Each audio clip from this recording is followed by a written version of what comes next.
All right, what's going on, you crazy MFers? So tonight's going to be a fun one again. So hopefully a lot of you guys saw last night's stream that we did over on Matt's channel, Whiskey Crusaders, and that was a little bit of the introduction. It seems like that was kind of the setup, and now he's ready to punch me in the you know what's tonight with some big boy scotches. So it's a fun journey for me. That's for sure. So It's an interesting thing. It's interesting, fun. I like trying different things, and this is a whole other level for me. So, all right, before we get going, let me say hi to a few people that were in here early. All right, let me go back here. Actually, let me use my phone. I can't even read that other stuff. We got too close. All right, Chris Beaton, Steve Dameron, how's it going? B. Sims, RVA Whiskey, Christopher David. Who else do we have here? Big League Bourbon. If you haven't checked out Big League Bourbon, go ahead and check him out. He's got a new channel. Just did a live stream the other night. So, Aiden Craig, Richie Z, good to see you, buddy. Haven't seen you in a while. Who else we got? My man DC, how's it going, buddy? Aiden Craig, I think I already said Aiden. Mike Franklin, how's it going? Will Henderson, I think he's been enjoying a little kid time down in Disney or something. So how's it going, Hendo? Sugar Kitty, how's it going? Wesley Zeller, how's it going, my man? Roy R does things, how's it going? Kerber Cheech. All right, I think I've got everybody in here right now. John T, how's it going? Top Dog, Matt Junick, my man, probably at some kind of dance recital with his kid. All right, so here's the deal. So like we did last night, so myself, Matt, Will, Sarah, we went through 12 actually in a pretty good amount of time. We did in an hour 20. We did it pretty quick, to be honest. Yeah, we went through it pretty good. Figured out a few that I like, some that I wasn't super crazy about, but that's just part of the deal. So tonight's going to be round 2, and I think Matt, you had with these are a little bit more higher ABV, things along those lines, right? Exactly. Yeah. Okay. So we've got some higher ABV. We've got some more stuff with more cask finishing, just more interesting, more complex whiskeys for this evening. So okay, I guess I would call it the next step in your journey after the basic stuff we did mostly last night. So. Yeah. Well, I think just like anything, when you start introducing a little bit more, proof, the complexity of things start to change. Totally. And it's kind of been that way with my experience with some American single malts where those higher proof, some of the Stranahan's, like the cast strength ones, have been really, really nice. I've liked those quite a bit. So, all right. So here's what I'm going to start off the night with here. So Eric Evanson sent me this, or he actually gave it to me. And this was kind of an interesting one. So again, I didn't know anything about it. He probably thought I would like this thing because it was finished in a rye cask. So I'd be interested to hear from, I know Matt already has tried it. He liked it, but from you guys, if you've tried this and what your thoughts were. So this is Johnny Walker's Select Cask blended Scotch whiskey in I guess some kind of rye cask finish. So, and it says smooth blended Scotch whiskey aged in first fill American casks and finished in ex-rye whiskey casks for a distinctive flavor. Ooh, distinctive flavor. Fancy. I love distinctive stuff. That's absolutely. Good. It's like small batch, the same thing. Yes. Yeah. It's like I like when you get a small batch single barrel. Yeah, those are good. Genuine. Genuine on it. That's another good one. I always like all those things. Yeah. I like when you can confuse the hell out of people and still somehow have a chance to throw those things on some exactly some bottles and stuff. So all right. All right, I want to go through this one here and kind of warm the old palate up and see what this is. Ooh, this is kind of nice. So one of my favorite ladies right here with cigarclub.com, Griff Howie. Thanks for showing up. Awesome. I had to bust his balls a little bit. Of course. Had to wait for nice. Jake Miller, Scotch Journey. That's a mouthful right there. I'm thinking that's going to get messed up. I would not try that. Matt Junick sent me something before. Scott test dummy. Nice. Yeah, it probably will be a crash and burn tonight. So, all right. Who knows? We'll find out shortly. So what's the proof? Actually, what Scotches, they always list ABV on these things, don't they? Yeah, they always do ABV on those. I think that one's 46 when I remember. Oh, is that what it is? Yeah, you're right. Okay. Oh, they do actually put the proof on there too. Yeah, that's a higher one because they want people to actually like that one. Okay. Like, it's kind of made to go. Because I never had it till Eric said that's the same bottle. It's really good. I really like that one a lot, and especially for the money. It's a really good price for what it is. It's 10 years old and it's good stuff. I like. Yeah, I mean it's very there's still the underlying like I'll say like Scotch notes, but there's still a lot more of that spice that I think it picks up maybe from that rye cask. Yes, absolutely. It really does. It did a really nice job with that. Yeah, I would say for anybody who enjoys rye or let's say Scotches on like my level, that's a really nice like introductory kind of Scotch, I would say. So all right, so while I sip on this one, which one do you have in the pipeline? What do you think we're going to go with? I think we're probably going to start with let's start with Craigellachie 13, which is this one here, and it's 46% on another year classic malts from the Bacardi brands. Why do they have to make everything so difficult to pronounce? I know it's all that Gaelic. Two reasons. Well, first, they're Gaelic. Second, anything that fucks over the English, they're good with because they hate it. Clearly. So, Okay. I can't really say I blame considering all the horrible shit England did to them over the last several hundred years. So I suppose. I guess if they can get back at them somehow, that's what they're going to do. If they make them pronounce ridiculous words, it seems like a good choice. All right, I think it's probably going to be one of the literally. What is that one again? What's it called? Craigellachie 13. Is that one 46%? Yes, it's 46. Is that called Revival? No, that's a different one. That's Glenglassaugh. Oh, here come the Glens again. Yeah, see that maybe is that the only Glens in here tonight? Actually, there's only one other Glen in here, so that actually makes that fairly easy. As far as the word Glen goes. Why am I not seeing that one in here? I don't know. That's a Glen. I do have horrible handwriting, so that doesn't help you. Macallan. That's not a 13-year, is it? It is a 13-year. Okay, yeah. All right, I got it. All right, you got it. All right. So let's pour that one, and I'll set my Johnny Walker off to the side, and we'll get going on this guy. So all right, so tell me a little bit about this one so that everyone knows what I'm tasting. Yeah, so this is a 13-year, 46%. It's non-chill filtered. They use worm tubs, big long copper tubing, all that fun stuff. More of a traditional style Scotch. It's in the heart of Speyside. So yeah, it's just a really nice, easy. But it's a 13-year, so a little more age on it. It's got ex-bourbon, cask, so it's just going to be, I think, there's something you'll like. All right, now what the hell is a worm tub? All right.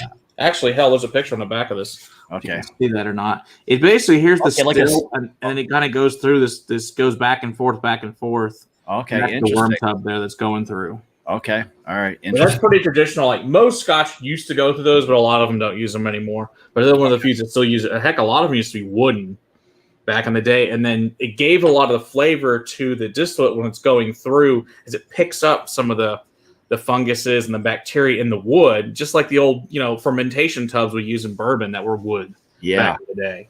Same concept, basically. Yeah, I would say there's probably, now knowing that, there's a little bit of an earthiness that's there to it, kind of.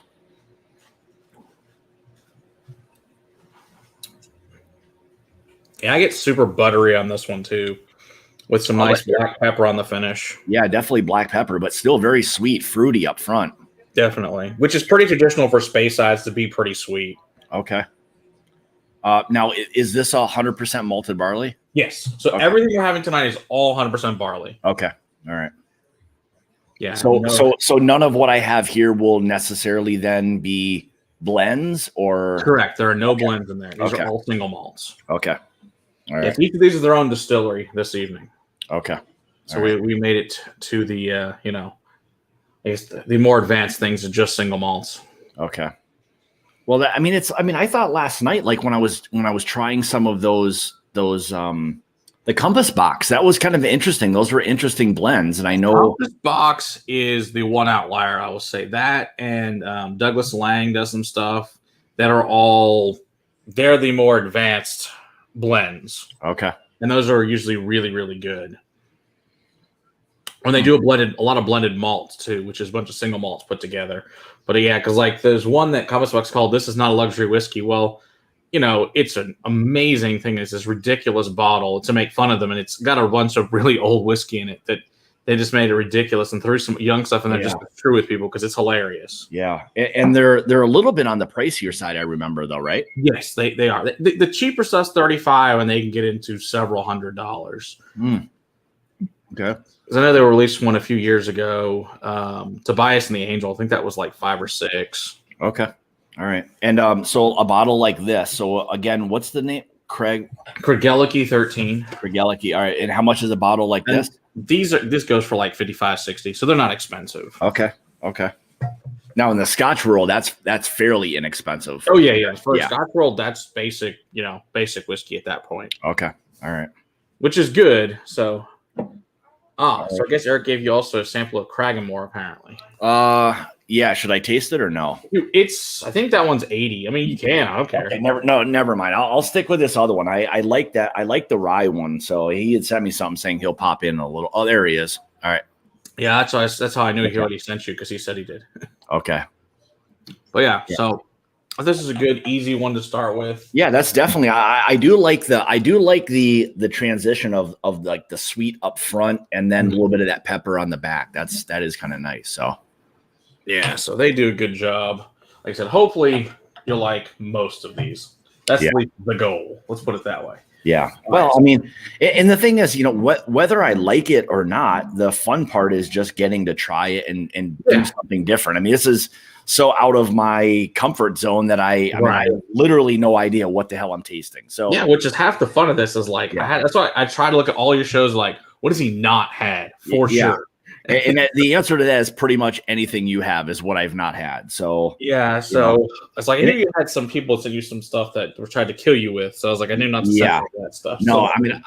I think the very first thing I started out with was like, I don't know, maybe like is like Lafroig tenure a thing? Yeah, oh yeah, totally. And that will choke you to death. And it was like I'm like, if this is what Scotch is, this is like drinking like death juice. No, like, this is that. Back in the old days, more Scotch was like that because most Scotch was peated because there weren't really any trees to use as firewood. Okay. So, especially in Islay, there are none. So you have to use peat because that's what you use for your firewood. Because unless you want to be cold, and then of course that was in there, so that's how you heated up your barley and dried it out. There was no other choice but peat. Yeah. So that's what they used back then. So that's why it was all peated. But most Scotch is peated at some point in time. But now most of it's not. Yeah. The funny thing is people think of Lafroig as that's what it all tastes like, but really and truly that's like 10% or less of it that tastes that way. I couldn't even imagine if they were burning that stuff like along with like some of the other like peated stuff, like what the air must have smelled like. Oh, it's not only that, all your food's going to taste like, because all of it just seeps into your food. It doesn't matter what the food part is. This happens to be, the barley, but it's in everything because that's what you cooked with was peat every day. Yeah. I mean, it's such a dominant like profile. That's the one thing. I mean, it's like the way I equate it is to like an extremely like oaky bourbon where it's so oak forward that it's like the only thing that you struggle to get past. Like that was like the equivalent. And again, it's probably on a small scale, but like when I had the Knob Creek 15, it was so oak forward for me that it just, it became like almost undrinkable where it was just such a dominant profile. But I'm not a big fan of the oak forward. Like Happy 23, not a big fan of that one. Yeah. Things like that. Or any of the old Jeffersons that are like super oaky. I'm not a big fans of those at all. Yeah. Yeah. I don't mind some oak. I just have to know exactly what it is that I'm going for and that. But again, still heavy oak. A lot of times it gets so dry and on the palate where it's not as good. So all right, what do we got? All right, let's do some Arran 10-year. So this is an island that's off of Scotland. So I want to give you a bunch of islands. Okay. So this one's unpeated. Okay. So this will be, I think, good for you. Will there be anything in here tonight that does have some peat in it? Not that I know of. If it is, it's going to be real minuscule. Like that one weird one last night that was unpeated, but tastes like it does. Might have had like peat in the water or something. Exactly. So that they're not going to let him in control over. I mean, it's in the water. There's nothing much you can do about it. It's just there. Hey, Chris. How's it going, Chris? Smoker. That sounds good. What is he smoking? That's the real question. I thought he took like a picture. I thought I saw something before with some kind of meat of some sort. But sounds delicious. Yeah, can't go wrong with smoked meat. That's no, you really can't. Especially goes really good with bourbon and scotch. Smoked meat. Yeah. All right. So this is Arran. Is that what it is? Yeah, Arran 10. Arran. Oh, it's like orangutan. Yeah, something like that. Monkeys all over the island. I'm sure. Now the one I've got, maybe I poured the wrong one. This looks like it says 17 year. Could also be my crappy handwriting. Now there's a Bladnoch 17 that's no. This is either Arran or Arrow 17 year. Yeah, that's the only thing. I think only 17 is just the Bladnoch. Like I said, could totally be my crappy handwriting, which is very much possible. If nothing else says 17. Yeah. Okay. It's gotta be. It's definitely a Arran in there. Okay. All right. Well, maybe it's in that 46%. Yeah, it's 46. Okay. All right. Okay. Oh yeah, that's a lot of citrus on that for me. Huh. Very, very interesting. Yeah, it's still like a lot of vanilla, like kind of vanilla forward. Like more of the, I would say in terms of like fruit, also like some pear, things like that, maybe. Yeah, I get pear, apricot, a little bit of peach. Yeah. Yeah, this is nice, fruity up front. Same thing, non-chill filtered, so it's got a lot of nice mouthfeel to this one. Yeah, I like that one too. Yeah, again, a little similar to the first one where it's sweet up front, a little pepper on the back. Exactly. Kind of deal. Yeah, you'll find that way more common in Scotch than you will find peat. And for here's what I would say, like of the American single malts that I've had, this seems to be more of that profile where it's sweet up front, a little bit of pepper like on the back.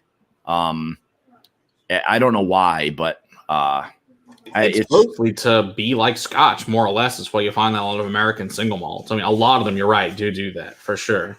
Yeah. Well, I find them delicious in general.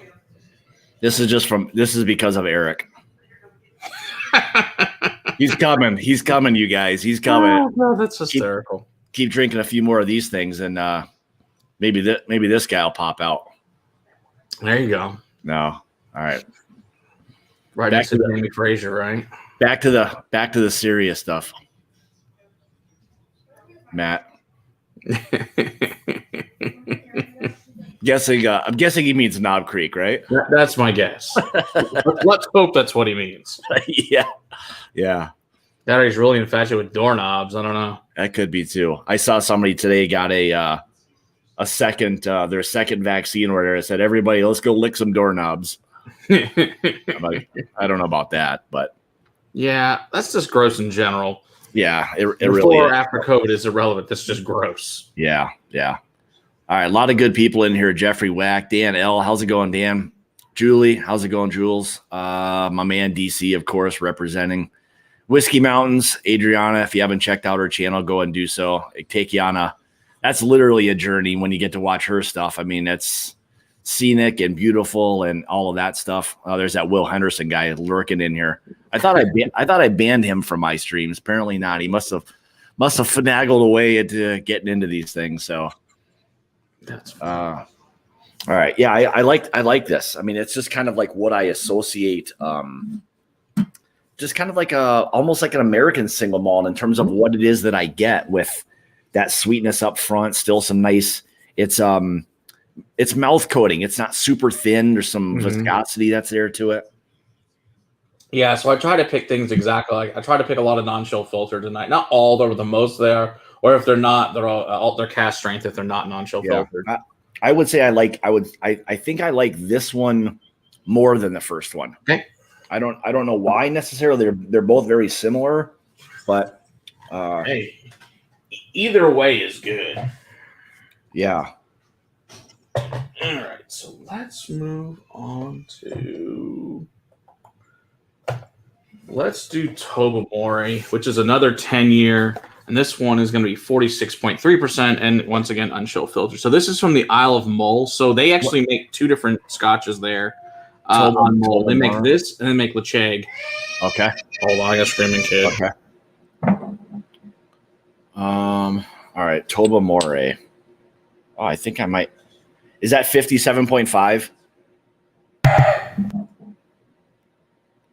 My kid's going crazy. Oh, that's okay. That's all right. She's very upset at the moment. Did she not get? Did she not get like the right kind of cereal or what? She doesn't feel well. She came home with a cold from school. Now she only got an hour and a half of sleep. Oh, so she's very angry. She played video games all night long. Went to bed at 6:30. It's like, well, school's at 8, so this is going to work out great. Went to bed at 6:30. Holy cow! Party like a rock star, right? That's what she likes to do. I guess. What was the name of that one again? Tobermory. Tobermory. Okay. All right. Tobermory. God, I'm like. Oh, there it is. All right. Is this a 10-year? Okay. All right. I got the right one then.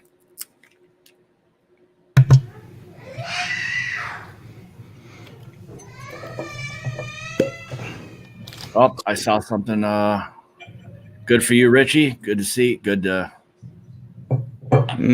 love the Kintsugi. Incredible cigar.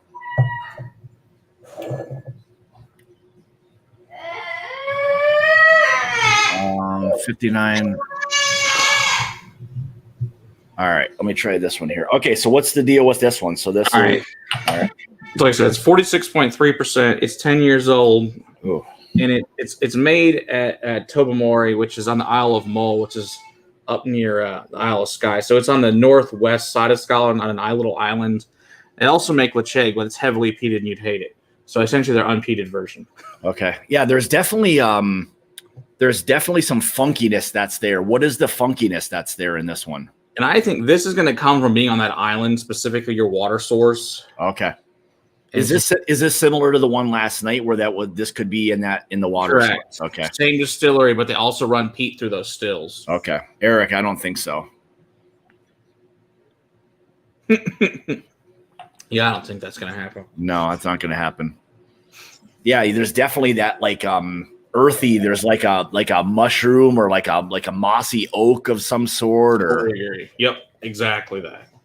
So this is a little bit more, assuming a little more complex than the other one, and a little different. But yeah, it's definitely got that mushroom fungi, whatever you call it. Yeah, see, that's, yeah, I would say for me, that's probably not my jam. That's like a little too funky, I would say for me on that one. All right. And I probably would definitely lean a little bit more towards the sweeter, like pepper, things like that funkiness there is probably the most funky one in here. So that's the good news. Okay. For your sake. All right, I'm gonna reset the palate with my my rye cast finished Johnny Walker. Sounds like a plan.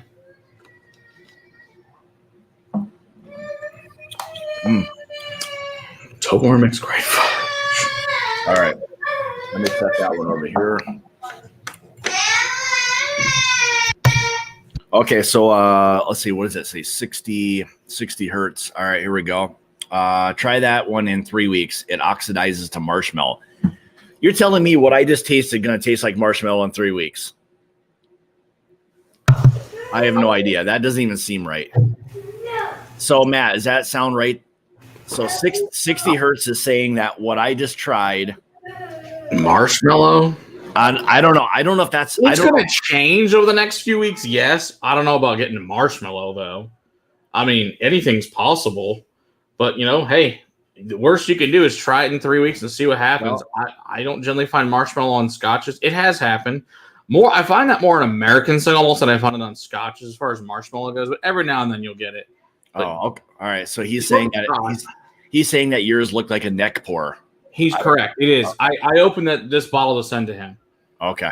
All right. Yeah, there's a few I had, dug out that I was like, hey, I never had this one. Let's send this one. Okay. So, this is true. Yeah, that's But that's just heck, it's been in that vial though for 3 weeks now. Yeah, that's the other thing. I mean, I've had these for a good 3 weeks probably. Yeah, so it's not like it hasn't been open for a while. No. So it may just be the way that one tastes. So that could be too. I mean, that just may have that funky profile. So I mean, it can't hurt to go back and try it again, but it's not going to change. Yeah, definitely. All right, what do we have? Funky. That's the other option. Yeah. All right, what do we got next? All right, so let's go to Deanston Virgin Oak, which is unchill filtered, also at 46.3. Deanston. But you'll like this since this is the Virgin Oak. It's going to be darker color, and it's going to since it's there's nice heavy char on this one since it's virgin. So more like a bourbon on this. Deanston. I don't see Deanston. Yeah, or I'll probably say Deanston Virgin Oak. Should say something like that on there.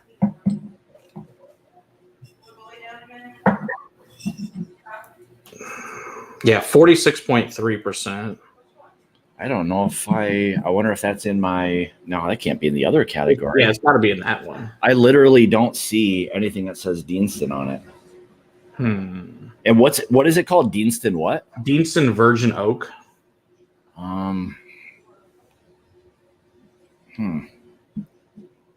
Deanston Virgin Oak. All right. Yeah, it's going to be one of the darker ones. Not that really helps that much. That looks like a Glenmorangie. Oh, here it is. Okay. All right. Let's try this one here. Now, Deanston makes terrible corks though, so I have to replace them all the time with real corks that don't suck. Oh, that's kind of odd that they're known for having crappy corks. Yeah, they're not. Yeah, it's like maybe get better corks. I don't know because this is what I got in there now is a Macallan cork because that's what fit it. Look at Ethan trying to steal my new channel. My vodka journey. There you go. Come on, Ethan. Super interesting. Jeez. Tastes like alcohol and smells like rubbing alcohol. Yay. Yeah. Exactly. And I mean, there's some higher end ones that actually taste good and smell good, but it's far and few between. Yeah, I've never had anything that makes me think, geez, this would be good to just sip on. Like I've never had any vodka that's been like that personally. I've had a few that we got from some small Texas distilleries that were really good. That were made for whiskey drinkers. So they're super. Yeah. Well, the problem is most of them strip out all the oils. Here they don't strip the oils out of some of them. They're really good. Now the one that I have had that has actually had some kind of like nicer flavor is the like a rye vodka where it's just made from rye grain and the profile is much more different. A little bit of that. Polish vodkas like that, the bison grass that's really good. Yeah, I like so. Yeah, you can get into those that are pretty decent, but a lot of them are not spectacular. Oh yeah. In Knob Creek, I hate the wax. It literally destroys my hands every single time I try to. It makes a mess everywhere. You find that crap for 6 months. Yeah. It's horrible. Yeah. That's why I made a video about how much their wax sucks. I just don't get it. But so I told them the solution was we all go over to the owners over to Jim Beam and we just take a bunch of people will take 1 million bottles of that crap and just put it over his front yard. Maybe he'll stop that crap. Yeah. It's like you like it because I hate it all over my house. Mm-hmm. Oh, yeah. So it's sweet up front, a little bit of pepper, and then there's one other like little something interesting that's there. Yeah, there's a little bit of citrus that I find at the end of this one. Yeah, definitely some citrus that's there too. There's a little bit of like a mineral note to me. I definitely agree with that. Yeah, I'm trying to figure out like what that is. I don't think it's like an iodine or anything like that. No, it's just it's kind of like mineral water would be I think the best way to say what that is to me. Like if you're like in like Carlsbad Cavern or something in the water that's dropping off of the stalagmites and stuff, kind of like that. Huh? Yeah, there's definitely a little bit of a a mineral note that's there on that one. All right. I mean, I could drink that. I mean, I still think so far the ones I've liked were literally the first two we started out with. Just hilariously funny. Yeah. So I'd probably rank those in that order, but works for me. All right, what do we got? What do we got? Oh, and so I guess going back to this one, how much is this bottle? This one's like 35 to 40. Okay, all right, so still it's inexpensive, pretty affordable. Okay. Yeah, this is one of their basic products. I really like that one. It's just a nice, easy, clean one to start people on. Yeah. All right, let's go. So now we're gonna do a lowland. So this is Bladnoch. And this is a distillery that's been around for a while, but they hadn't put anything out, and then they started putting stuff out again. Finally, in the last few years, so this is their 17 year, and it's finished in a California red wine. Bladnoch. Oh, okay. So now we got some finished stuff. Yeah, so this is 46.7. So this is one of their more fancy offerings. Is that called Revival?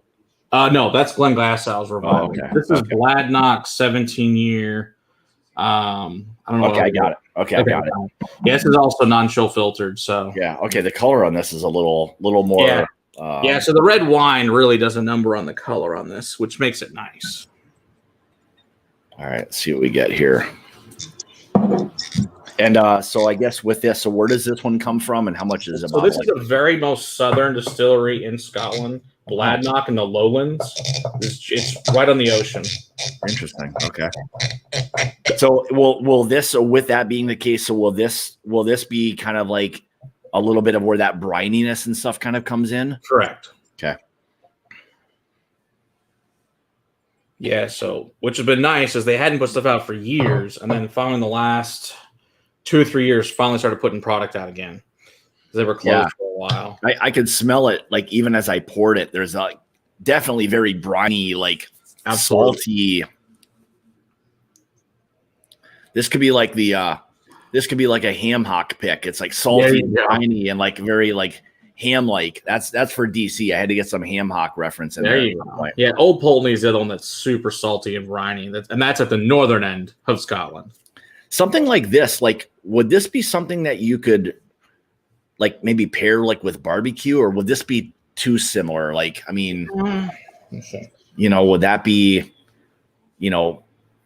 from maybe some of the heat or smoke from the barbecue, would this be not maybe sweet enough? No, I think this would go good. I think you want like a really on the barbecue, you probably want some kind of glaze of some sort. Okay. Maybe a red wine glaze. I think this would go really well with that. Yeah. I think something like that would be really nice. Or something maybe finish in a port. That's as far as your what you're drinking on the barbecue is really nice. Yeah, I think it would go good with it. I think some of the wine influence starts to come out a little bit later. Like as it opens up, it starts to kind of come out a little more in this. Absolutely, yeah. That's what a lot of the finishes. That's what you get. That's what you really finish with. And at the end is that wine finish starts to really pop up after it's sat in your mouth for a bit. Yeah, you can see that. Pair it with sweet potatoes. Yeah. But yeah, this also is kind of a drying finish as well, which makes sense in the red wine. Yeah. Yeah. Yeah, it's interesting. Yeah, that brininess that's there is like the very like predominant type of thing. So like salty. It's very salty. Yeah, that's the I'll call that the ham hock pour right there. There you go. That's it. All right, I'll put that fourth. That other one I've got lingering off to the side. All right. Yeah, it's kind of like a salty black pepper is what I would say that one finishes. Yeah, I can see that. A little bit of that black pepper at the end. So. All right. We'll do. So now we're going to go to that Glenglassaugh Revival. Okay. So now we're going to start into the hundreds and then work our way through cask strength at this point. So. Okay. So this is from Glenglassaugh. So they actually closed for a few years. They were bought by Brown-Forman, and they started making products again. So this is the Revival when they reopened up the distillery, which is thank God because they make amazing whiskey. Because I've got some stuff before they closed. I got a 30-year. Yeah. Spectacular. Really. But yeah, so this is also got a really nice color to this, as you can see too. And will this not have like coloring added to it? No, yeah, this one doesn't. It's really nice though. I really like this one. Oh yeah, there's something that's very like buttery or a butter popcorn or something. Oh yeah, that butter popcorn just like explodes out of this one. Yeah, that's interesting. Oh. But no finishing on this though. No. Okay. Oh yeah, that buttered popcorn is like crazy on this thing. Huh. Boy, that's interesting. Little bit of heat on this. What is this? 100 proof? This one's at 46. Oh, 400. Okay. Yeah. But they do make 100 as well, which I think is the evolution of things 100. Yeah, I'm trying to think of what else that is that's there. It's like maybe like it even reminds me of those jelly bellies that have the butter popcorn. That reminds me even more of that. Well, thank God it's not the one that smells like vomit. Yeah, no one wants that one. Nobody wants that one. Huh. Yeah, that's interesting. Yeah, very like a lot of like vanilla, even some honey on that.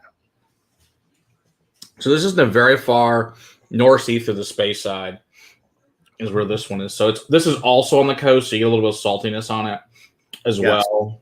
Still a little bit of an earthy characteristic to it. This one's going to be more earthy, exactly. But yeah, they sat closed for I think 20 years or so, which sucks. But really, and I'm just glad they're making good whiskey again. All right, what's Matt saying? So to you and I, switch from bourbon to this not a luxury whiskey. Just that is a fantastic one. That one's so good. That's my favorite Compass box. Oh, that's actually a thing. Okay, I thought he was just being in the corner. I love that. I thought he was being a smartass or something. No, it's got a bunch of 30 year in it, and it's freaking spectacular. Okay, all right. Yeah, and it seems like the Compass box stuff still. I'm assuming that one's a little bit on the pricier side, maybe. Oh yeah, that one's a couple hundred. Okay, all right. All right, Junik, is he? Yeah, they haven't made that one in. Oh my gosh, since like 2015. It's an older one. They don't really. Okay. Yeah, because that's the problem with most of Compass box. It's one and dones. They only made 5,000 bottles of it. Really, of the one he has? Yeah. Oh. But it's spectacular. I really like it though. Yeah, still a little bit of that kind of a green apple.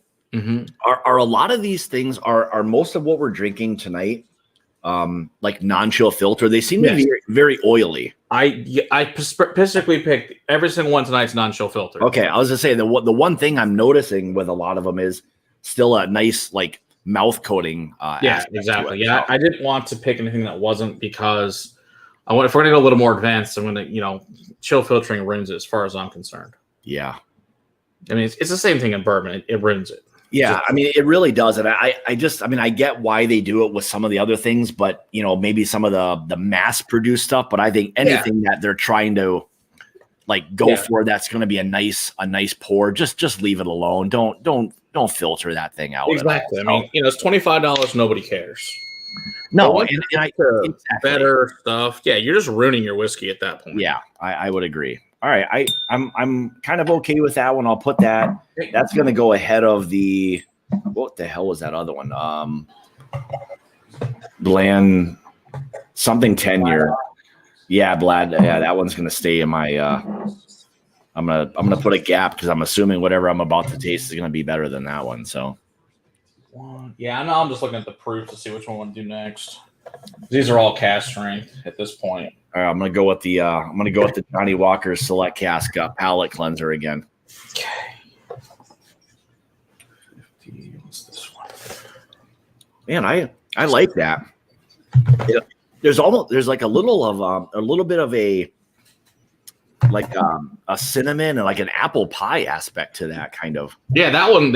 It just keeps getting better and better. That one. Yeah. Wow. Thanks, Eric. I appreciate that. That's pretty nice. I like that. Alrighty.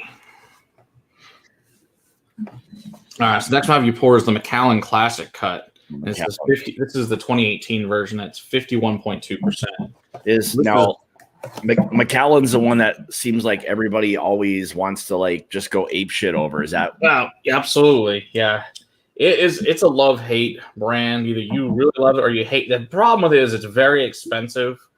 Like most of it. They spend, but there's two things with these guys. They get all their own sherry barrels. Like they actually have a cooperation with an actual sherry bodega over in Spain. So they have their own barrels. They're all fresh, first fill, fresh. Everything's freshly dumped. So they have 24 stills they're running. They're these little short stills. They run a ton of stuff. Their advertising is insane. They spend a ton of money on advertising.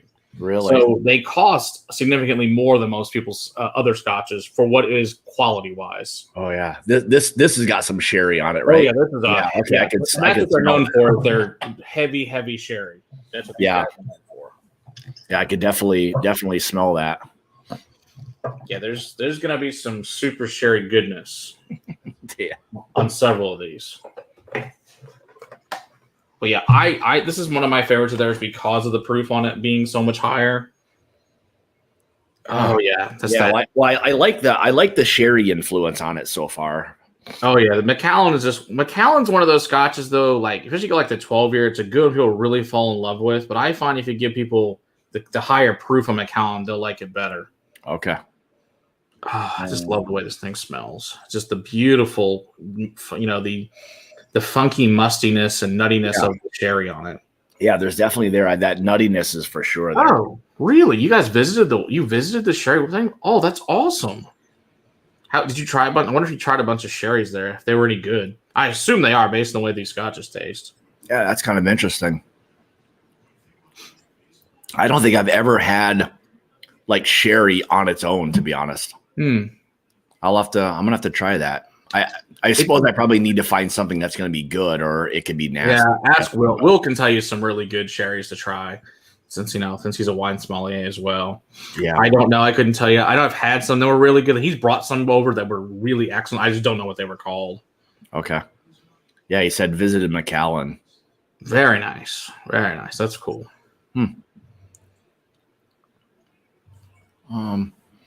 Good stuff. Yeah, I like that. I mean, I do like the sherry influence, and I definitely like what sherry does to bourbon, especially a cask strength bourbon. I really like what that's done. I don't like it when it's like super overdone.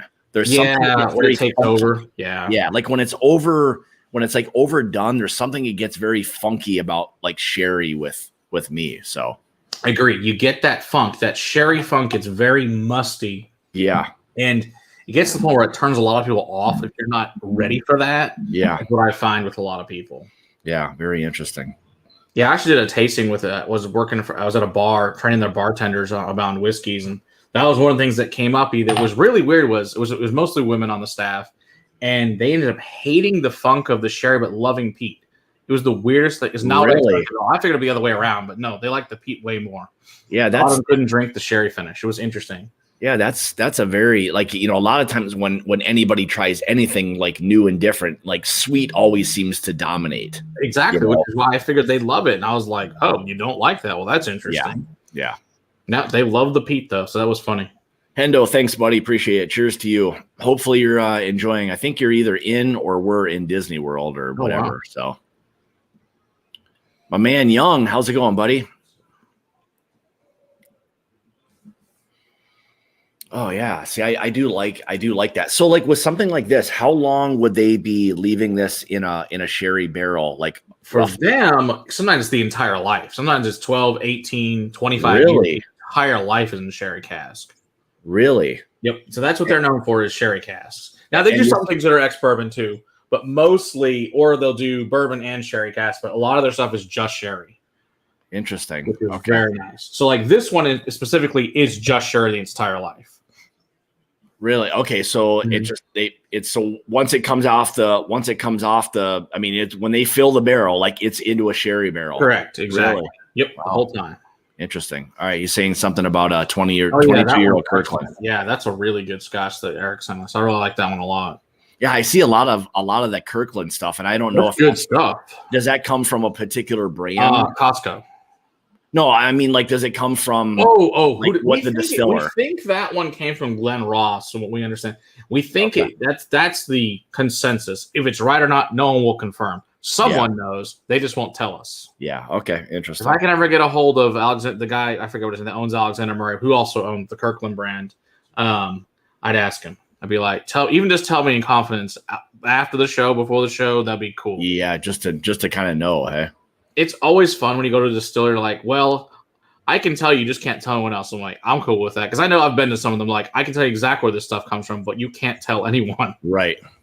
Which is always fun. Well, that is one of the cool things. Like, once you kind of get like in with a lot of these people, they will start to tell you things that maybe they shouldn't. And I mean, they they all probably, kind of know that it'll probably get leaked a little bit. But I mean, at the same point, they're not out like just, writing articles about all that. Yeah, exactly. And you know what? I look at it, if they tell us something like that, just don't share it. It's not a big deal. And usually they give you a great time with their distillery and you just have a blast.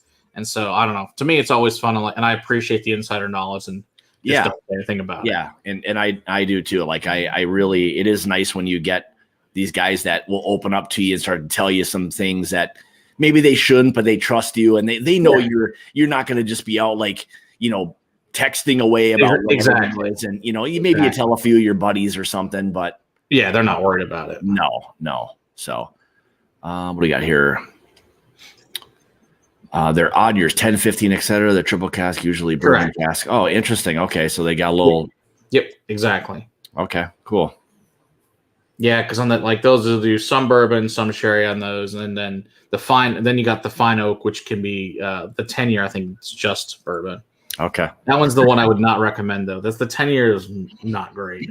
Really? That's the one Macallan. Oh, and the gold. I don't like the gold either.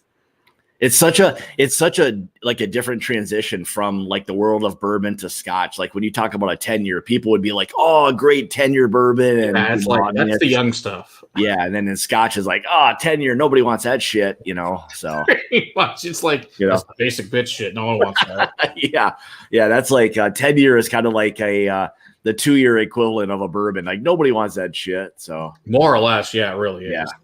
Thanks, RVA Whiskey, for your ham hock and Scotch fund. I appreciate that. I'm gonna need it, knowing as expensive as some of those Scotches and stuff are. But no, it's interesting, and I've said this to Matt. I mean, I appreciate him, putting this together and getting to try and talk about all these different things. I mean, I would never have an opportunity to do this, and I would never do it on my own, anywhere. So I appreciate it. It's in getting the.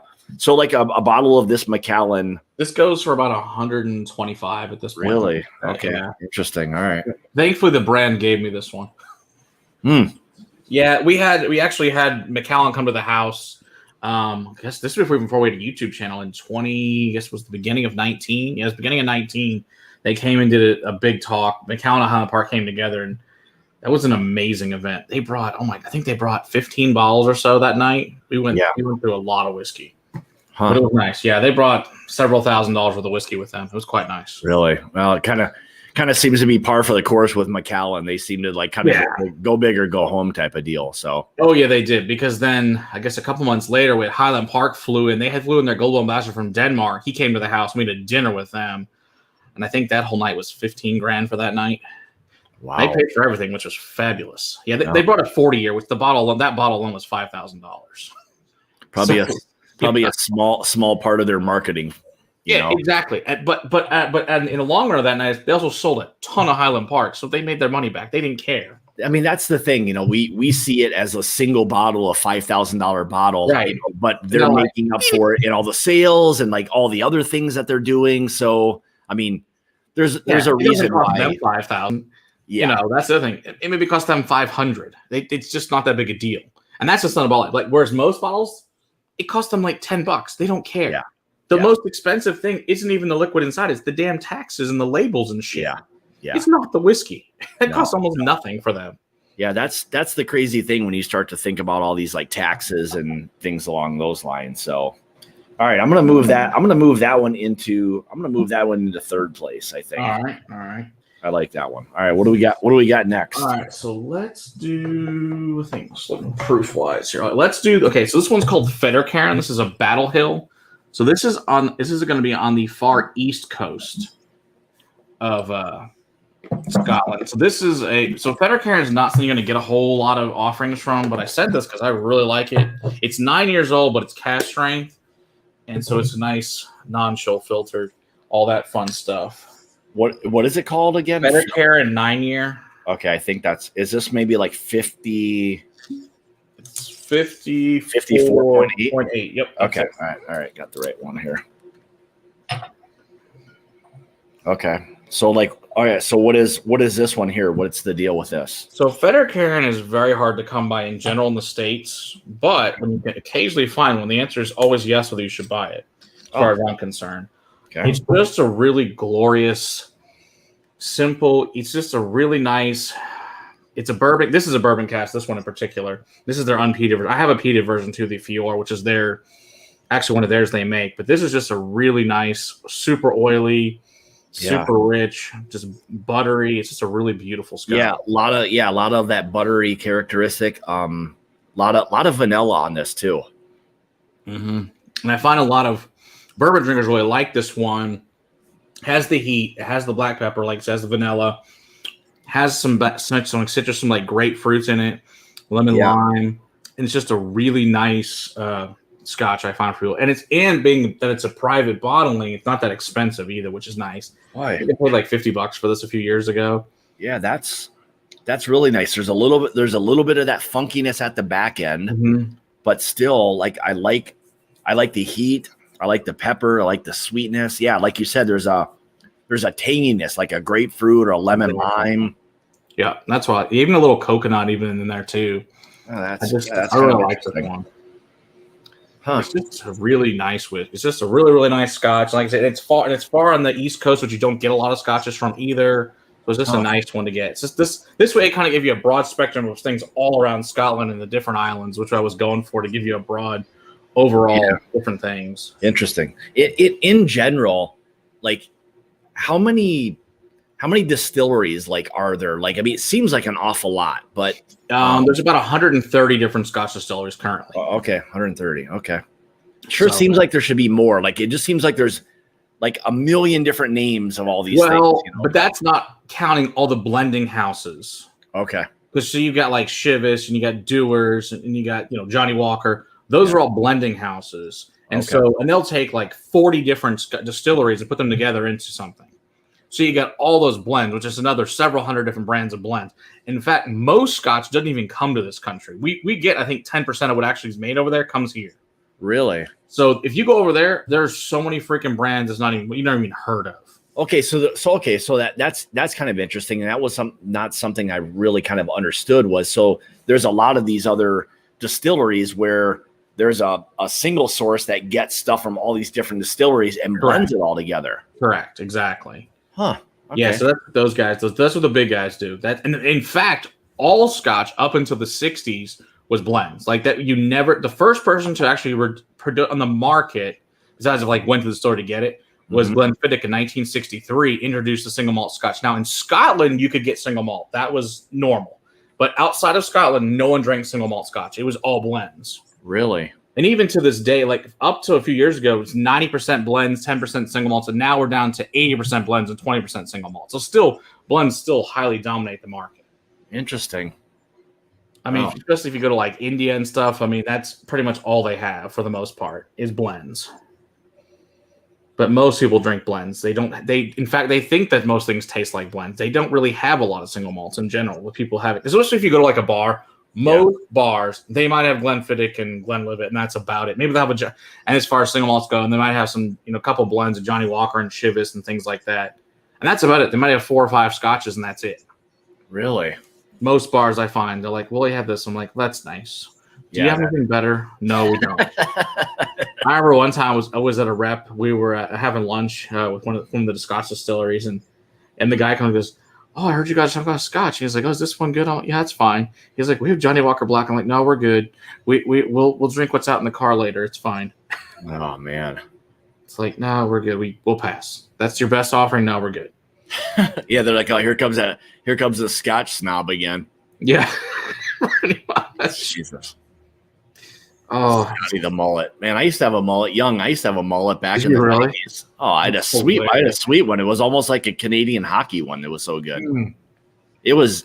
I don't know. I guess I'll say it was badass from a 90s mullet standpoint. Oh, why do I have a Bavarian flag? Because I went to Bavaria. That's why I was Bavarian flag. Yeah. So, and I really like beer. I like German beer a lot, so that's why it's hanging out there. We had a party a few years ago. It never came down from. I just left it up there. We had an Oktoberfest party. It was amazing. Can't go wrong with that. Yeah, we're good with the beer in Wisconsin as well. Well, you know a little bit about that. Oh yeah, you guys do make really good beer. Yeah, I love that New Glarus. That stuff was great. Yeah, New Glarus is some pretty good stuff. It's one of those things where not a whole lot of people drink it here, but everybody outside of Wisconsin wants it all the time. So when you go places, people always want it. It's good beer, but it was so popular for so long and it was everywhere. Spotted Cow is probably what you're talking about. I've had that one. That was good. Yeah. Yeah. So I tried several different ones while we're up there. Yeah, there are some good ones. The Spotted Cow is probably the big one that everybody always seems to want. And they don't distribute outside of Wisconsin. So okay. I know I tried some other local stuff. I just don't remember what it was. I tried a bunch of local stuff while we were there. Yeah, if you get up into Door County like you guys were, they'll get a lot of local-ish kinds of things. So yeah, we hit every winery, brewery, and distillery in Door County. So Aiden, my man, that's embarrassing. It's not the Bland's of beer. No, it's so much better than that. Jeez, I think Aiden almost needs I know he's from Minnesota, so he's just trying to bash on me. I'm not going to time you out, but if somebody else does, I guess John's actually in Bavaria, so that answers why he wanted to know. Oh, interesting. Okay. Good reason. Yeah, I love that. Bavaria was awesome. We went there, I guess, when I was 18. It was great because, drinking age then is 18 in Germany. So I was 18. It was the best freaking spring break ever. Yeah, I bet. So not that it made any difference. Plus, you could drink on base there, too, which was also great at 18. And you could play the slots machines and stuff. So that was fantastic. Man, sounds like heaven. Oh, it was. I mean, it's just one of those things. It was great. Especially when you're 18 years old, you're told you can't do anything else except, go fight for your country, but you can't have a beer or anything like that. God forbid you have that. Yeah, exactly. Yeah, because we went there, the Czech Republic and Austria on that trip, and that was awesome. Yeah, there's definitely something different about like European beers, like in general. And I would say so much better. There's always this one thing I always got was like there's this thickness to it. There's something that's very like meaty about them. So well, the funny thing is, you'll get them here in America that are supposed the same thing. They're not even close. We'll get that DC timed out Aiden, so you got 300-second timeout.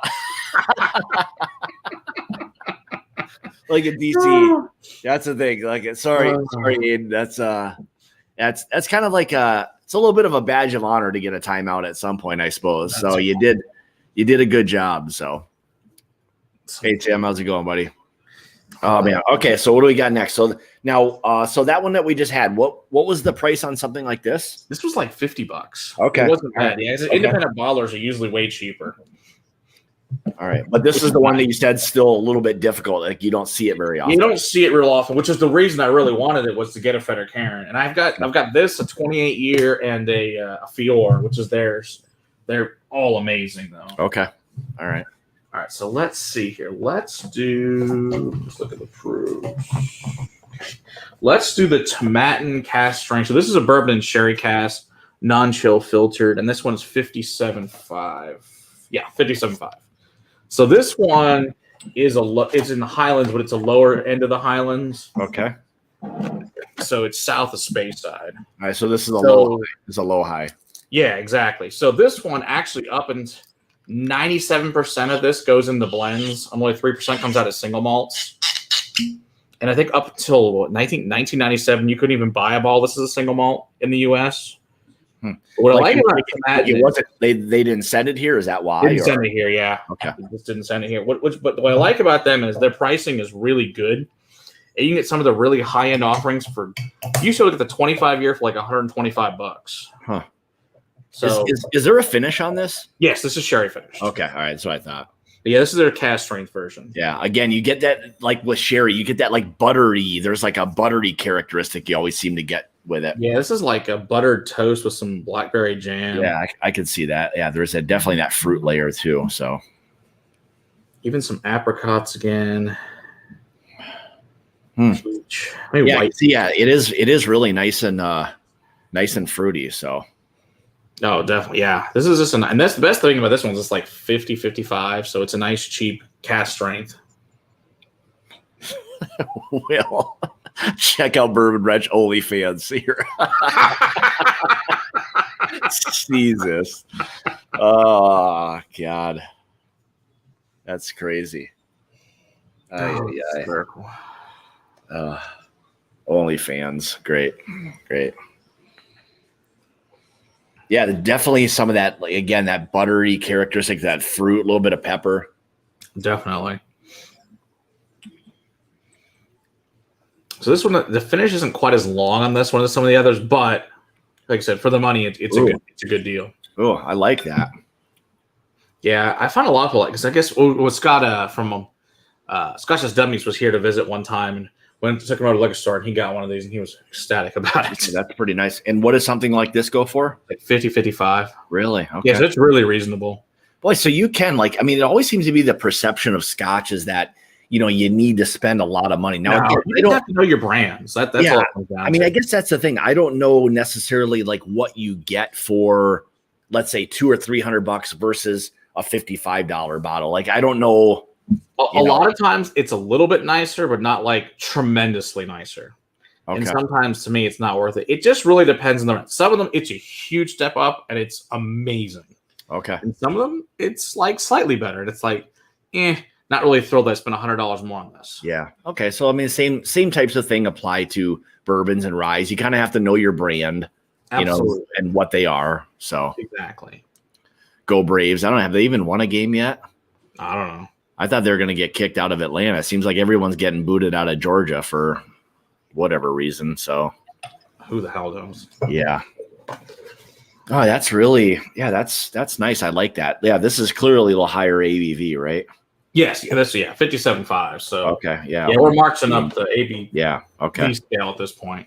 Yeah. Yeah. Like Chris Beaton says right here. Where is that? There it is. Yeah, seems about right. Yeah, and it does happen. There's some stuff that's really good that's inexpensive in Scotch that you get something more expensive, you're like, meh. And that's the worst thing is when you get something that's meh when you open it. And it's $300. Yeah, I have no idea. I can't answer any of these questions. Oh, Velvet Ardbeg Day. Oh, Ardbeg Day stuff? Yeah, that's going to totally be hard to get. Since it only happens once a year. That's true. Oh, really? Okay. Yeah. Yeah, apparently the Ardbeg truck is coming here soon, so I don't know what day yet, but I know it's coming to Texas, so I'm hoping it's coming around here. So I can go to the Ardbeg truck. That's a pricier one or what? No, Ardbeg's pretty inexpensive for their lower end stuff. I mean, they're anywhere from 35 to 75. They're really? Yeah, so not crazy expensive. Okay. All right. Now, they make some really expensive ones. That's just core range is not expensive. Yeah, okay. Huh. Wow. Yeah, I kind of like that. That proof kind of really kicks in with this one, which is kind of nice. Again, I think part of with the non-chill filter being part of that is a big influence with this for sure. Definitely. Yeah, it makes a big difference. Yep, you're back in. Testing. You're in. You're back in. Oh, that was good. No, I like that one a lot. So, all right, I'm gonna put that one right now. I think maybe in. I'm gonna put that in fourth place. I think. Okay. All right. Let's see. Any love? We got the final three. Yeah, I did not set him any Glenlivet releases. I figured he probably had Glenlivet, and I was like, that seemed no point. Now, do I like Glenlivet? Yes. The Code and Enigma? Yes, those are good. I do like those. So the next one you pull it is Wolfburn, the Langskip. So this is the most northern distillery in Scotland on the mainland. Is this one 58%? Yes. Okay. All right. Well, yeah, it's got the big cool wolf on it, the sea wolf. Oh, that looks cool. So, yeah, we actually had them on the channel a few months ago. We had their national brand ambassador was on, actually from Scotland. He shot right from Scotland, so he was awesome. He was a fun guy to talk to. This distillery went out of business in the late 1800s, and they just reopened it like 2014, something like that. So this is pretty new on the market. So how does that work? Like if a distillery goes out of business, like in the name, it's kind of like a dead distillery. Pretty much. Is it so like it's dead and then someone can like buy the rights to it again and restart it up? Okay. Exactly. Yeah. If you go find the family that owns the rights and you buy the rights, you can make it. And so they try to make it as close as possible to what used to originally be there, which is pretty cool. So they'll find some old casks and kind of do some chemical testing on it to see if they can get really, really close to it. But yeah, it's a tiny little, they've got a couple of stills up there. It's a tiny distillery. but it's the very far. It's like 2 hours north of Wick, which is already really far north. They're like, yeah, like if you're ever in town, we'll give you a free tour. I'm like, I'd love to come because it would be an awesome place to visit. Now, a lot of these with, like, I'm guessing there's probably some huge distances between some of these places where, yeah, if you're gonna go, you want to probably either base yourself in Glasgow or in Inverness if you're gonna go up to the north, and then you kind of go 2 hours each direction and hit a bunch of the distilleries that way. Okay, all right. But really and truly, you're better off like probably one a day at most because you're gonna want to leisure around and go to the town and everything too. Yeah. No, and you got the badge of honor when you get the old 300-second timeout. That's something to be proud of. So, all right. So, since I'm back, my comparison was everybody wants New Glarus if you can get it, and it's really enjoyable, but not blind. Yeah, I mean, I agree with that. That I agree with. Yeah, I would agree with that. It's good beer. It's better than most beers. Let's put it that way. But it's not going to blow your mind. Yeah. Ardbeg. That's good stuff, actually. But I did not send him any of that. It is a rye cask, but it's also heavily peated. He would not care for it. Yeah, that peat. I mean, I don't even care of like what they finish the stuff. Yeah, you hate it, so it's pointless to send it. It's just that that peat is so dominant. It's just not something that I enjoy. So, absolutely. Oh, that's nice. There's something like, I don't know. That's odd. I shouldn't say odd, but I get like a bubble gum note on it. Totally. That's the first thing I get on it is like super, that double bubble. Yeah, there's like something very like bubble gum, not like a ton of heat or spice, and this is higher proof too. So, but I'm getting like almost no burn like whatsoever. No, they do a fabulous job at this place. I think they have 6 employees, so it's a little tiny distillery up there. So does the Ardbeg live up to the hype? I say it does. I thought that's one of the best casks. That's probably their best committed release since Dark Cove. It's fantastic. Yeah, I was really, really happy with that one this year. It was quite good. Yeah, I like this. Yeah, that bubblegum note really kind of even translates over to the palate too. Yeah, it's got that nice salty brininess to it. Yeah, black pepper. It's got some nice warming heat on it. Yeah, that's nice. I would say so far of like everything that I've had, this is maybe the most like complex in terms of the flavor dominance of it. Like there's some complexity that's there on this one. Yeah, this is a really nice one. It's a nice long finish on it too. It is. It just goes and goes. The best part about this Scotch is this thing's 5 years old. Really? That's it. Who wants that shit? 5 years? This is garbage. Oh, man. Yeah, I know. It's crazy. But, yeah, these guys are doing a really great job. I'm super impressed with this distillery. Like, I tried some of their original offerings that were like 3 to 4 years old. They were great. Yeah. And when they started offering this, I'm like, oh, yes, please. So what makes this, like, really good at, like, 5 years versus something else that's... These guys do everything basically by hand up there. Like, this is a totally hands-on distillery. And basically, if you work there, you pretty much know how to do everything. And so everything is just, they fill everything by hand, all the bottling's by hand, everything's by hand. Really? Okay, so this is very craft. Then. This is because even, you can tell because I don't know if you can really see it, the bubbles in the label here on the back. So you know this was hand labeled, not a machine. Look at that. Yeah, it looks like you had a few too many pours and like things got all wrinkled up. And they probably do. I mean, shit, you bottle 100 things. I'm sure you're drinking all day when you're doing it. Yeah. I mean, I'm sure it smells wonderful, but they have another cool thing about these guys, they have every finishing under the sun in this place is a possibility coming up. So when they do some more releases, they're going to be a really fun, awesome distillery. I'm glad to get to know them at the early onset of them being open. Huh. All right, what do we got here? Talk about the Wolfburn brand. Ambassador was fun. I want to find some of their whiskey. Okay. Yeah, dude, if you can find it, Ethan, it's so good. I really love their stuff. Cool.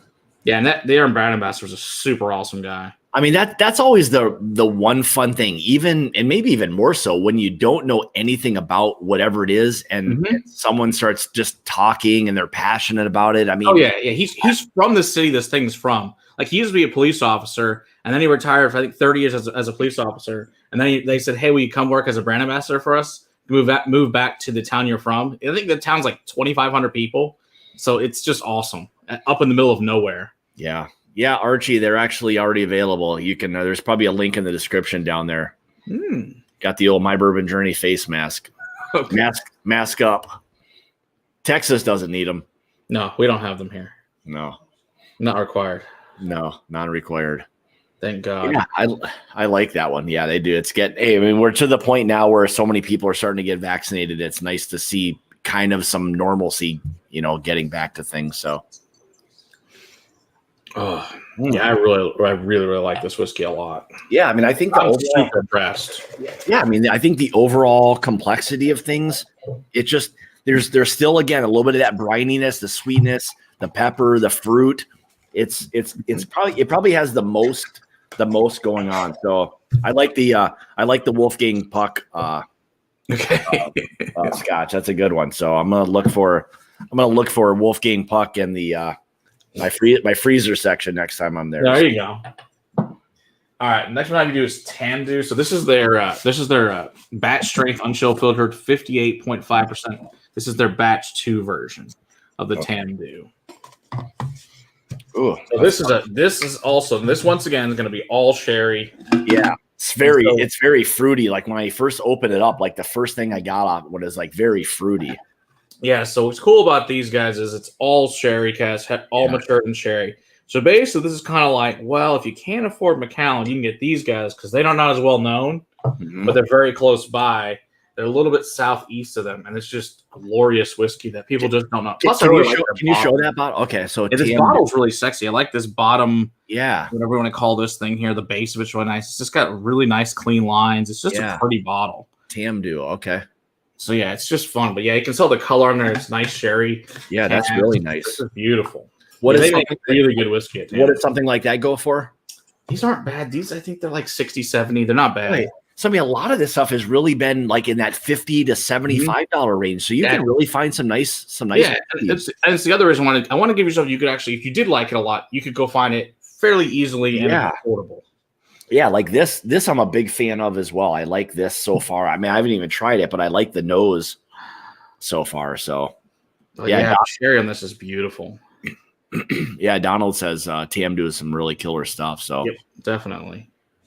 Yeah, and they're putting out more and more cool new stuff because once again, these guys are starting to bring a bunch of stuff to the States that we didn't have a few years ago. So it's really nice that they're doing that. Huh? Yeah, it kind of does. You're right. It really does. Did all the with all the tariffs and stuff that have kind of been reduced, has that influenced a little bit more? Not yet. It hasn't helped yet. It'll be a while. Thankfully, like I said, I owned all this stuff prior to this tariff crap. So it helped a lot for my sake. Decent from England, so already shipped over. Oh, that helps a lot too. Yeah, that does help a lot.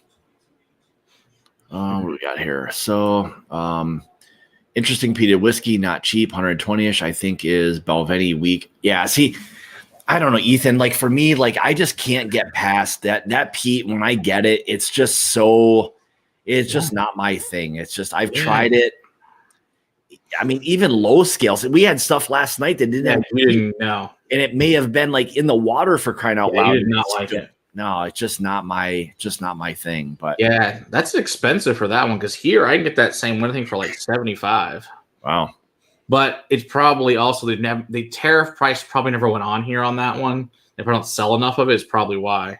Yeah, I can see it is. It's very like Jason. It's very berry. A lot of to me a lot of raspberry jam. A lot of that. So I can see that. All right. Oh, it's just good stuff. It's just. Ooh. Well, there's even a little bit of like a chocolate or coffee or something that's on that. Yeah, bitter. Ooh. Chocolate and coffee, yeah, absolutely. I really like that. You live in Washington. That explains why it's so expensive. The asinine, crazy tax. Oh, yeah. I don't know anybody who affords whiskey in Washington. I'd have to go to either Idaho or Oregon to buy it because that's crazy what you guys pay. Yeah. Proof jam. Yeah, it is. All right, so this is a little higher proof, isn't it? Yeah, this is 58.5. Okay, yeah, that's nice. Yeah, I think for that price, that's got a lot of really nice flavor in it. And like sherry, like that sherry influence, it's always when you get that like buttery popcorn, it's such a kind of a giveaway. Yeah, it's good stuff. Yep, this is DC's new one, Toe Jam. Toe Jam. Don't want any whiskey with that flavor, and I'm gonna pass. Oh, we don't want that one. That's like toe jam and pickle juice. Oh god. Ooh. Oh, there you go. Go DC. That could be your new one, toe jam and pickle juice. Oh, gross. Oh man, that's a bad one. All right, what's Eric say? I sent him the Cragganmore. Yeah, that's a good one too. You'll probably like that one, I think. It's like the Kraken. Yeah, it's like the Kraken. I don't know. I'm an idiot. No, Kraken's yeah, I don't. I mean, hey, to each their own. Like, there's a lot of people I know that I guess refer to themselves as Pete heads and all that. Yeah, and, you know, I mean, I love Pete. I think it's like I said. Even in my video, I made that Ardbeg 10 was the fixer. Even it's the mixture that fixes everything. Yep. So, Oh, that sounds like a new shirt coming. Toe Jam and Ham Hocks. Oh, maybe not. Maybe not. That's not a. Maybe not. Oh yes, my favorite angry Canadian is in here. Oh, Jesus, I mean, $2. Come on, Swami, you got that? There's no insult in here. Like, I don't have like a soccer shirt on or something. He's just giving credit to Matt. This is disappointing. Jesus, must be all the fresh air he's been getting on his motorcycle that's made him made him like less angry or something. So, Swami, we're constantly busting each other's balls. So good dude. What do we got here? So Ethan says in a little bit. Sorry.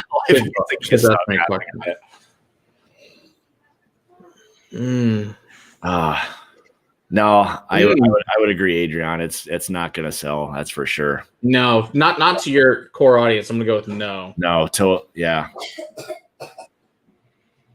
No, that's a good one. Yeah, what do we have here? I would hate that one from Buddha Hoppin, though. Oh, God bless you. Yeah, that's the sick one. Yeah, I could tell. She's not doing great. So all right, well, hopefully she needs some rest. Yeah, she'd go to bed, but that's not really her thing. Sleeping's not her thing. Okay. All right. Well, I didn't put us up till 6:30 though. I'm like, you do have school. Yeah, that's crazy. I went to bed last night, I think, at 1:15. Oh my God. I finished everything up last night with the thumbnail and whatnot. Yeah. I'm like, hey, go to bed. And so no. She didn't do it. It's like, thanks, kid. Yeah. That's crazy. Oh, here we go. Okay, I knew he was coming back. Scott, Joe Biden called. He wants his body back. Oh, that's hilarious. Swami, if you only saw there was there's no Joe Biden underneath this shirt. I can tell you that right now. Oh gosh, it's packing a lot of ham hock. I'm just telling you. Ham hock. Oh, here we go. Sugar Kitty. All this stuff. Ham hock with stiletto jam. Oh, jeez. That's bad. Oh, I like that one a lot. So that sherry influence. I think I like the sherry influence, which seems to be something very popular in the Scotch. Yes, it's very, very popular in the Scotch world. And the thing is, there's so many different types of sherry as well. Mm-hmm. There's like the Tomatin brand. They actually make a 4-pack, which is a really good deal. It's $25 a bottle, and it gives you 4 different types of sherry cask finishes, and they're all 12 years old, and it's really good. Really? Yeah, that's really nice. That one might actually be. Boy, I'm gonna bump that right to the head of the pack right there. There you go. I like that one. I like that one a lot. All right, so I saved you the cask strength, Glenchill filter Glengoyne at 59.1. All right, going with the big boy. Batch 5, and this is just. It's one of my favorite whiskeys of all time. Is this now like at this kind of like ABV or proof? Is this kind of getting into the range of about as high a proof as Scotches will go? You can come in the low 60s. Okay, so there's no real like hazmat kind of stuff like in the 140. I've never seen one that. Okay. The highest I think I might own for Scotch might be like 124, 125. That's about the highest I've seen. I've never seen anything really higher than that. Doesn't mean it doesn't exist. I just haven't seen it. Okay. All right, so Leo is asking, let me highlight this one. What's your favorite sherry bomb? This is probably a better question for you, Matt. Probably Glengoyne, to be honest. Like the Glengoyne 21, which like is this the class strength version of it? That's just, and it's for the price. It's super cheap for a 21 year. It's like 140, and it's fantastic. But yeah, I like these guys. These guys are on the very border of the highlands and lowlands. And they use the slowest stills in Scotland, and they have super long swan necks on their pot stills. Mm-hmm. These just make a really beautiful sherry cask finished Scotch. Okay. All right. So this is your best attempt at the offering of what we've got here. Like in terms of what, if you're going to give someone that was like really into like a sherry finished. This is what I would give them. Okay. Exactly. Oh yeah. That's very, this right here is a step up in terms of the, like the sweetness, that jam and all of that. That's there too. That heavy berry. Oh yeah. This stuff's just beautiful. Oh yeah. That's really nice. But then also adds like this nice leather and brown sugar to it as well. Yeah, that's on top of all your fruitiness. Yeah, it's definitely a lot more age on this. Yeah, I was thinking like a sweet like pipe tobacco or something. Yeah, for sure. Oh yeah, Glendronach's another good one. Yeah, that'll probably be another good one to send you next time. Is to probably try to send you some more older offerings next time that are sherry cask finished. Yeah, that would be fun too, like some Glendronach. Yeah, I definitely like the sherry influence that's on Scotch in terms of what it does like to it. It seems like it's nice from the standpoint that they're finishing already something that seems to be like a nice quality Scotch and just add like they're not trying to necessarily cover up some garbage. No, they're just making it better. Yeah. So, which like in the bourbon world, a lot of times, people will try to take young garbage and cover it up with some kind of, finishing. So, or my favorite is let's add some wood chips to it. That's my favorite. Or some wood chips or God, some of the grossest stuff on earth. Yeah. There was one I thought down by you that they did that. There was like a Texas whiskey, like Andalusia No, Andalusia doesn't use wood chips. No, okay, not Andalusia, but it was like something like that. Some kind of name like that. And they tanked a lot of stuff, and then they just dumped like big wood blocks or something. There are some that do that. Like there's one, I don't know if it's made in Texas. I can't remember. There's one called like something hair. It's got a big rab in the front. Yeah, it's 6 months old with wood chips. It's terrible. Yeah. Oh shit. That's like, good. Oh, it looks prettier. I'm like, no, it tastes like crap. Yeah. Shit, that's good. Yeah, I figured you like. That's why I saved this for last. Ooh. No. Yeah, nice little pepper note on that. Still that nice sherry influence. Absolutely. That berry. Nice cinnamon there. Mm-hmm. Oh, that's really nice. Mm. Huh. Yeah, it's everything in the best of both worlds. No, Jason, it's not Dickel. It's not Dickel. That's for sure. No, Dickel does a lot of good stuff. Oh man. Oh, see, but yeah, I like it. It has all the fruits, then like I said, all the black pepper and all the heat and spice, and it takes everything that we like tonight together and puts it all in one bottle.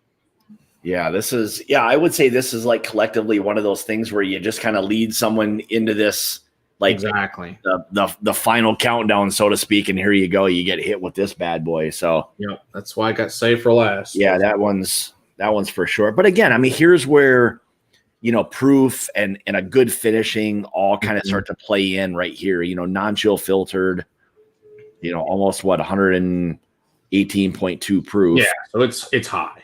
Yeah. But again, it doesn't, I wouldn't say like in terms of that proof, like from the bourbon world, almost 120. Yeah, that's not that high.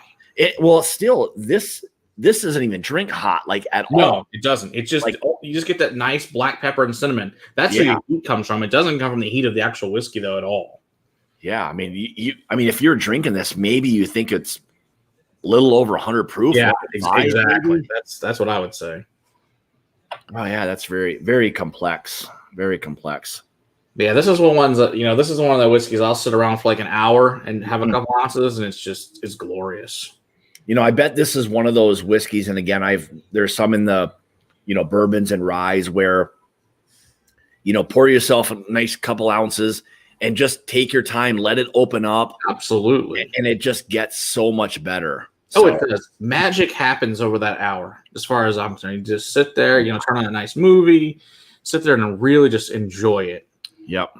Yeah. That's the way whiskey is meant to be enjoyed, as far as I'm concerned. Anyways, just hang out with it, learn to love it, and just sit there with it and have a great time. Yep. Gotta hit my boys up with this bad boy right here. Boom. There you go. They'll appreciate that. I appreciate them.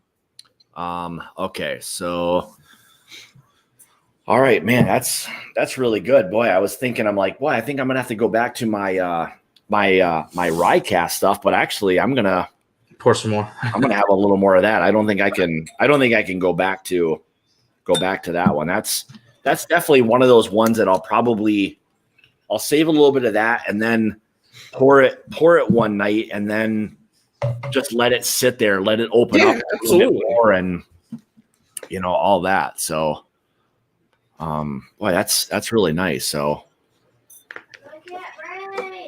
yeah, see, like, I don't know, like Eric says add water, like if you want like a little more like complexity, but not very often do I find that adding water adds complexity. Like I mean, it may change the profile, but I don't think it adds to the complexity. I don't think, for me anyway.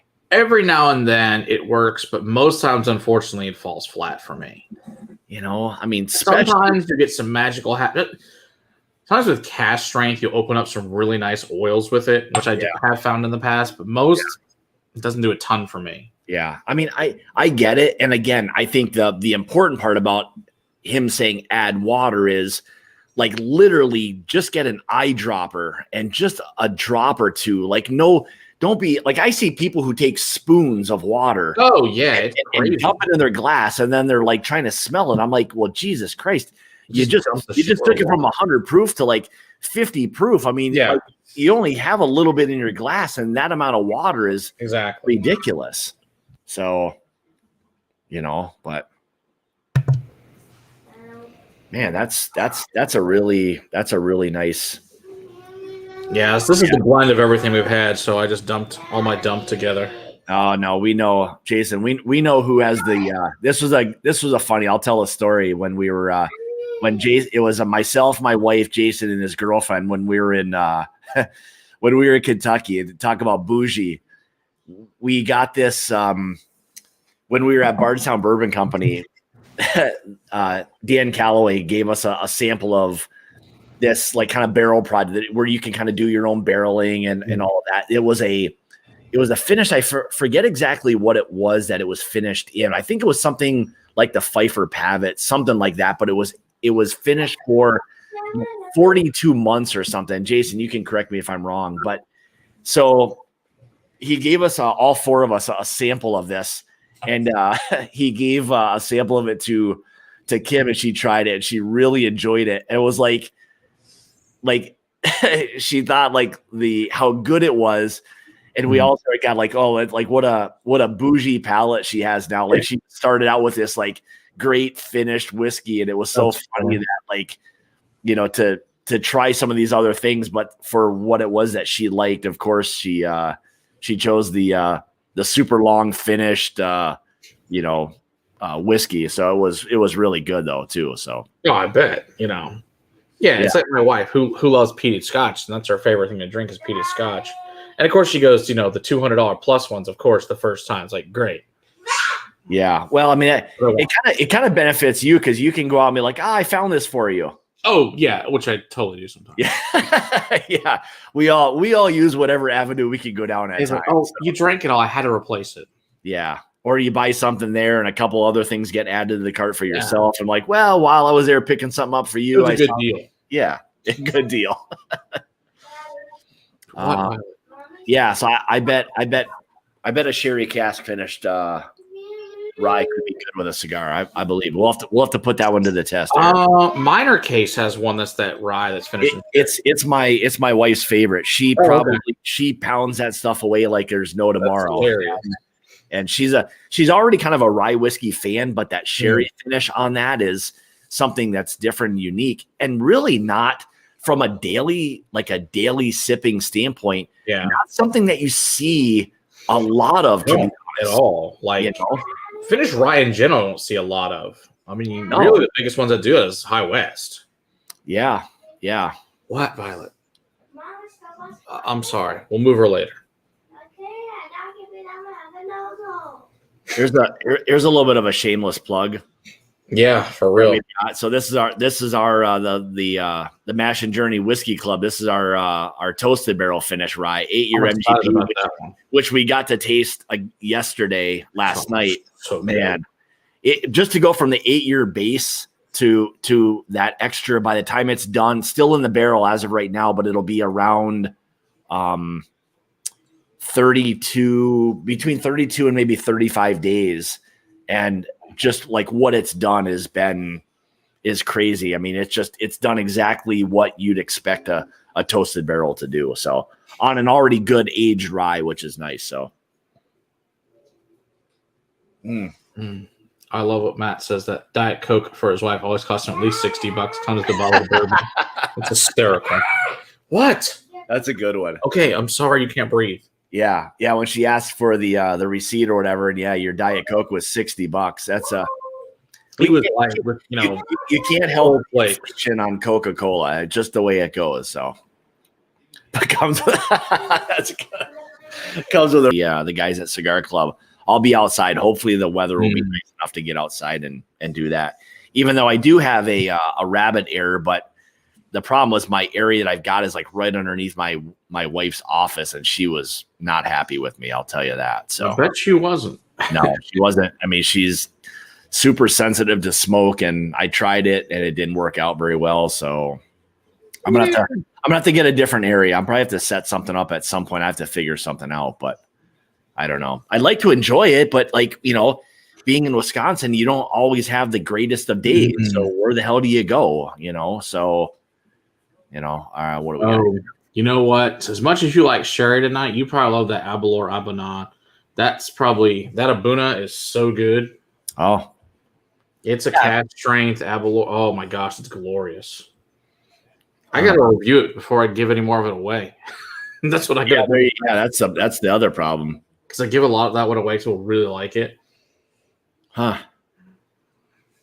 Well, that is one of the nice things, like with whiskey, when you get something good, you want to kind of share it with some people, and before you know it, like you're down to a quarter of your bottle because you've given it to everybody. So I know. Well, that's what happened to the Pappy 20. I think I shared it with 80 people, literally, and so everybody got a little tiny pour of it, made a lot of people happy, but it's gone.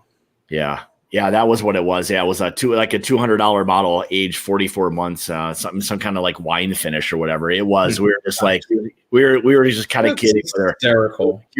That's what we said. We're like, you're so bougie. All you like is like right away the $200 bottle of whiskey, of course. Seems to be how all wives are. They all like the really expensive, nice stuff. Not really. Yeah, I think she would go back to that if you gave her some of that and you got going with her. No doubt, she'd probably get into that one a little bit more. So. That's just a really, really nice whiskey. Just one of those things where you just want to let it open up and take your time with it, all of that. So, yeah, we should do a sherry scotch night with you. I think that'd be fun. We could do that. Boy. Yeah, I would say the sherry influence on this is nice because it went from like initially that like buttery characteristic. Now, not like the mouthfeel, but just the overall like flavor profile. Yep, absolutely. It's just beautiful.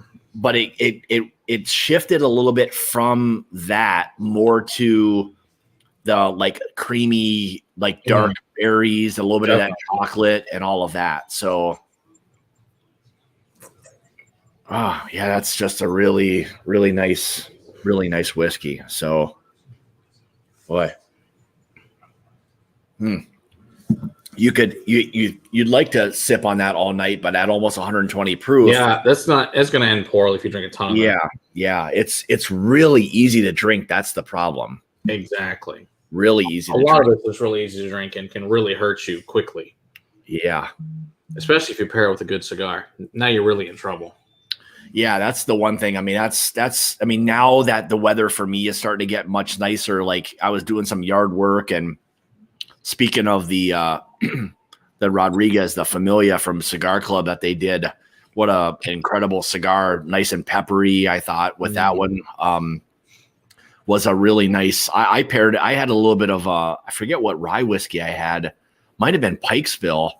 Actually, I kind of like the combo of that one, but Yeah, that was nice. Yeah, that was the Cigar Club exclusive. From Rodriguez Cigars, the Familia, which was a really, really nice cigar. So, what else we got here? That's the one thing. Like I need like a larger monitor. I've got old eyes, so I can't even see anything. You can get like a big TV, stick a TV up in front of you. That's I'm gonna still try to get the yeah, Adriana, exactly. There you go. This that might be the cigar for you. I think we just found like, okay, connect with Dave or Griff from cigarclub.com. They can hook you up with a Rodriguez for a Rodriguez. There you go. There you go. So, perfect pairing right there. What else we got? Yeah, so man, well, I can't thank you enough for setting all this stuff. No problem.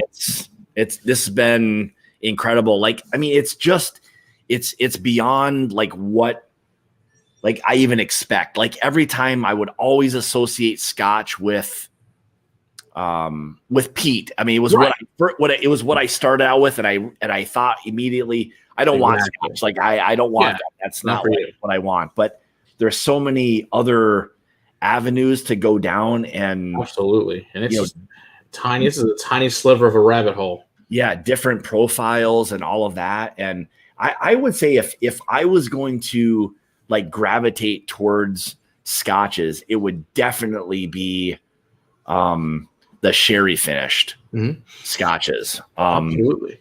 I like that finish that's there. I mean, I like a lot of finished whiskeys in general, but what the sherry like complements already a good like whiskey, similar in the bourbon world. When you complement an already good whiskey, it really starts to shine. Right.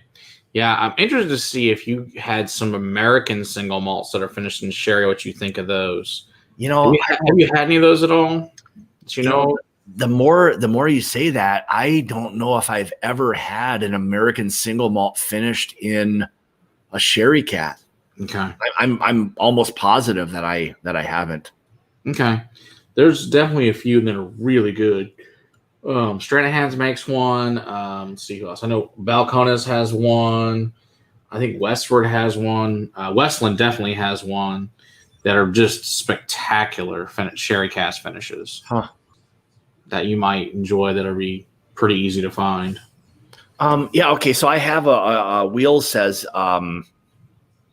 There's another good one that's in the sherry. Now that Rua, Christopher David actually sent me a bottle of the Rua a while ago, just the regular one. And I thought for as young as that was, it's really good. It was really good. I was surprised. I mean, it was one of those, I think going back to last year, like one of my surprise whiskeys in general. I had no expectation for it and thought, holy cow, that was really, really good. Yeah, I had a friend, he got one. It was like when he was on vacation. It was like 17 months old, and it was spectacular. I couldn't believe what it was like. Yeah, so Jason, I don't remember it. I'm sure I probably did. If it was at your place, I mean, we had a lot of stuff, so there's some things. Yeah, it's hard to remember. It's hard. Yeah, that's for really sure. Hard. Yeah. Oh yeah, I like this. There we go. Sanitizer from Kazavika's Ekmofafid. Yeah, whatever that is. I'm not exactly sure. Text. Yeah. So not really sure. Thank you. I mean, in all honesty, I mean that right there could be the name of some kind of distillery in Scotland. I mean, I've got some on here that actually I think I have some of that tonight. I think I tried the Skavugas Quert e Malafugavdi. Yeah, absolutely. I think I tried that one tonight. It was pretty solid. Next time I'll have to label with letters and send you with something you can read. Yeah, I would give that one right there a solid like 7. Yeah, totally. 7 out of 10. It was a good one. Man, oh man, unbelievable. But Edinburgh, yeah, that'd be a good one too. All right, so we're hour and 40 in on this bad boy. Thanks again for sending all this stuff. I appreciate it. I appreciate you going through all of it with me and kind of exposing me to a whole different world that I had no idea of. And absolutely, I think it's nice that I can now at least when I look, I can start to see like reference a few of these that, maybe, I would like, maybe even my wife would like. Absolutely. Exactly. That sherry influence. So maybe this would be something that she would enjoy as well. So I'll definitely have to keep an eye out for these. So, but thanks again for sharing all these. And we got 12 Texases left after this. Yeah, we've got 12. So we'll have to put another night together coming up here before too much longer. We'll go through those. And yeah, I mean, Texas, that's a whole other beast. It's different. Yeah. That's its own freaking region of it really is. I mean, it's very much like Scotland. I mean, the really is huge, and there's like all these different areas of Texas and different profiles. So that will be a fun one too. So, everybody hanging out tonight, greatly appreciate you guys, hanging out and doing this. I know it's something a little bit different, but I think, people have fun with these kinds of things. And, when anybody can do something a little bit different and kind of push the envelope, it's fun to do. So, before we go, what do you guys have coming up on the channel? We got Blackened coming out on Thursday. Then we got an Amaro coming out, and then we got Stanley Wagner on next Monday. We're doing Japanese. He's never had Japanese. We're gonna do Japanese whiskey with him. So it'll be a Japanese lesson next week, and then as Will's birthday, and then Adriana's gonna be on. We're gonna do peated finished scotches with her. So that should be. Oh boy! All right, and she's has she really ever been exposed to? Yes, she really likes apparently Ardbeg Ugdal. So that's why I said, hey, we'll do this. So we'll try a bunch of stuff she hasn't had. So that should be a lot of fun. Wow, interesting. Yeah, Young says I missed the Hibiki 18. I had it. I thought it was interesting. So that again, that's a whole other profile. That's so.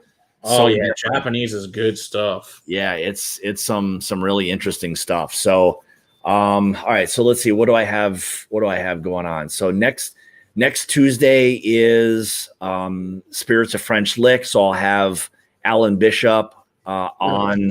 I know he was with Jason a while back, but those we had planned something a long time ago, and things kept getting pushed back and changed and all that. So I'm looking forward to having them on. And the good part about Alan and Jolie is like you can get them going and they'll just talk and tell you things that you had no idea that they were going to say. So I'm looking forward to that.